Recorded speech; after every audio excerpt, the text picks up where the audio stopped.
The overall goal of this procedure is to allow full field measurement of in vitro neuronal volume with sub-micrometric axial resolution required for the analysis of neurites and dynamic structures implied in neuronal growth.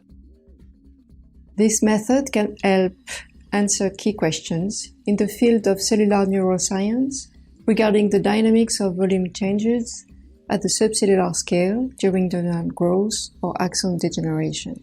The main advantage of this technique is that it provides sub-micrometric axial resolution combined with full field observation on timescales from seconds to hours or days.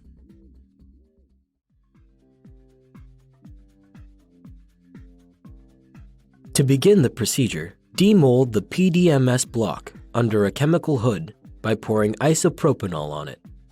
Next, place it on the stainless steel bench of the hood. Cut around the silicon wafer and demold the PDMS replica. Then, cut around the chip and leave a 2 mm margin using a scalpel or a razor blade.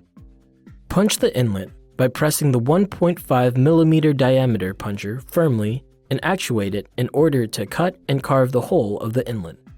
Do the same at the 4 dedicated zones of the chip where liquid will be injected.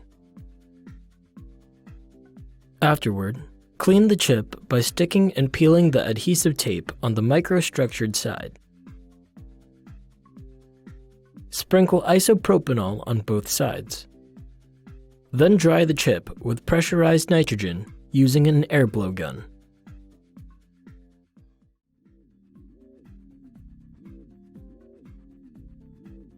In this procedure, place each cover slip on a spin coat.